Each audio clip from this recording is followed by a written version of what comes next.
नमस्कार, स्वागत करते हैं आप सभी का प्रसाद क्लासेस में। 5 मिनट में हिंदी के 25 प्रश्न। पहला प्रश्न है, रिक्त स्थान को भरने के लिए उपयुक्त शब्द का चयन करिए। तो इसमें कौन सा है? साहित्य और जीवन का कैसा संबंध होता है?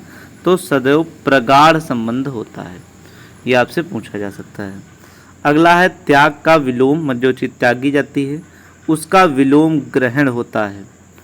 रिक्त स्थान को भरने के लिए उपयुक्त शब्द का चयन करें। दिल्ली से अनेक पत्रों पत्रिकाओं का सदैव प्रकाशन होता है, ऑप्शन बी सही है। उसके बाद नदी का पर्यायवाची जो होता है वो निर्झरणी होता है, तो 4 का जो है वो ऑप्शन डी सही है। कभी कभी हम लोग तड़ाक कह देते हैं, तो तड़ाक का मतलब तालाब होता है, ठीक है। और सर का भी होता है और तालाब तो होता ही है। राम के यहाँ पे है कि आग्रह करने पर मैं उसके घर आया, राम के अधिक आग्रह करने पर, तो यहाँ पे 5 का भी सी हो जाएगा। अगला है, संहार में कौन सा उपसर्ग है? तो यहाँ पे सम उपसर्ग है और इसमें आधी हलंत लगा होगा, तो 6 का बी सही है। 7 में कूप मंडूक होना, मतलब जो कुएं में रहते हैं वो एक सीमित रहते हैं, इसलिए ऑप्शन ए सही है। रमेश मेरे लिए कोई उपहार लाया है, संप्रदान कारक कौन सा है? तो मेरे लिए संप्रदान के लिए ही होता है, तो मेरे लिए इसमें ऑप्शन 8 का ए सही हो जाएगा।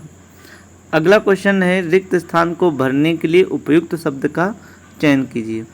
उसकी बुद्धि बड़ी क्या होगी?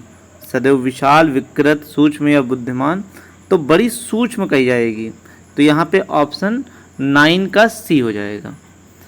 उसके बाद दिए गए वाक्य का वह भाग ज्ञात करें जिसमें कोई त्रुटि है।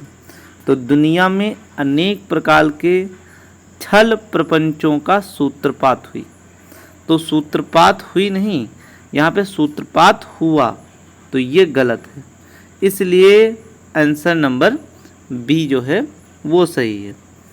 जिसे कठिनाई से जीता जाए, तो मतलब उसमें जिसमें कठिनाई है उसे दुर्जय कहते हैं, ठीक। अजय जिसे जीता ना जा सके। हाथ से लिखा हुआ, मतलब इसका क्या होगा? तो वो हस्तलिखित होगा। दिए गए वाक्य में रेखांकित खंड को प्रस्थापित करने के लिए उपयुक्त विकल्प का चयन करिए। सविता पढ़ना लिखना जानती है, मतलब वो एक लिखना जानती है, इसलिए वो साक्षर होगी, तो इसका ऑप्शन डी सही हो जाएगा। दिए गए वाक्य का वह भाग ज्ञात करें जिसमें कोई त्रुटि है। इस नश्वर संसार में भोग विलास का सामग्री भी क्षणभंगुर है, तो इसमें जो है भोग विलास की सामग्री, तो यहाँ पर की आएगा, इसलिए ये गलत है। दिए गए वाक्य का वह भाग ज्ञात करें जिसमें कोई त्रुटि है। किसी आचरण वायु के झोंके से हिल नहीं सकते, किसी का आचरण, तो यहाँ पे 15 का हिल नहीं सकता है, तो यहाँ पर सकती के बजाय सकना आएगा, क्रिया मतलब संबंधी दोष है, इसलिए सी ऑप्शन हो जाएगा। अगला है, सही वर्तनी वाला शब्द कौन सा है?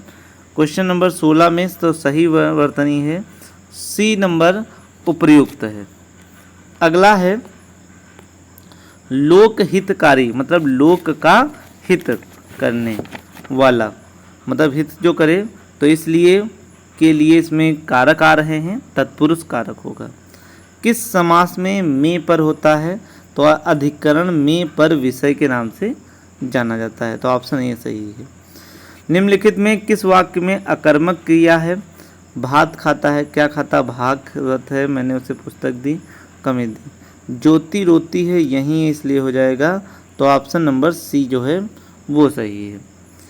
संप्रीत, तो सम प्लस मति भी हो सकता है, तो ये मगर यहाँ पे सत होगा, सत प्लस मति होगा। आइए, तेन सिंह का साहस देखकर उनके फ्रांसीसी साहब चकित रह गए, अंत में बहुत थक गए, जहाँ तक उनके पैर की 2 उंगलियाँ मामूली ढंग से जम गईं। कहा गया उनकी वीरता देखकर भावुक फ्रेंच साहब इतने जोश में आए कि वे तेन सिंह को हार पहनाना चाहते थे, पर वहाँ पुष्प नहीं थे, इसलिए खाने पर जो सासे समोसा रखे थे वो माला पहना दी और 2 साहब मारे गए। क्या हुआ कि 2 साहब मारे गए। पर उसी साल जाड़ों में जिस अभियान में तेन सिंह ने भाग लिया वे स्वयं मृत्यु के जकड़ों में जाकर लौट गए और कब्र के दक्षिण में जॉर्ज फेई के साथ वहाँ पर जा रहे थे। बहुत ढाल वाली जगह थी, कुछ बर्फ जमी थी, बहुत कुछ पतली। ऊपर की ओर पहाड़ी थी जिस पर ढलान और अधिक थी। फ्रेई आगे आगे थे, तेन सिंह 10 कदम पीछे। दूसरा शेरपा और डगवा उनसे भी 10 कदम पीछे था। एकाएक फ्रेई का फिसला और वे तेन सिंह की ओर चले गए। तेन सिंह ने उन्हें बचाने की चेष्टा की पर स्वयं उनके पैर लड़खड़ा गए। तो इसमें कौन सा बात कहा गई है? पूरी बात तेन सिंह जैसे व्यक्ति के साहस की बात कही गई है। फिर है 22 नंबर, लेखक के अनुसार उक्त अभियान में कितने साहब मारे गए? तो इसका ऑप्शन होगा सी। और शुरुआत में ही लिखा था तेन सिंह साहब फ्रेंच के थे, तो यहाँ पे ऑप्शन हो जाएगा फ्रांसीसी। किस रस का स्थायी भाव निर्वेद होता है? तो शांत रस का स्थायी भाव निर्वेद होता है। भारत के रस सूत्र में किसका उल्लेख नहीं है? तो विभाव, अनुभाव तथा संचारी भाव होता है पर स्थायी भाव नहीं होता है। तो ये हमारे थे। अधिक से अधिक शेयर करिए, सब्सक्राइब करिए। Thank you.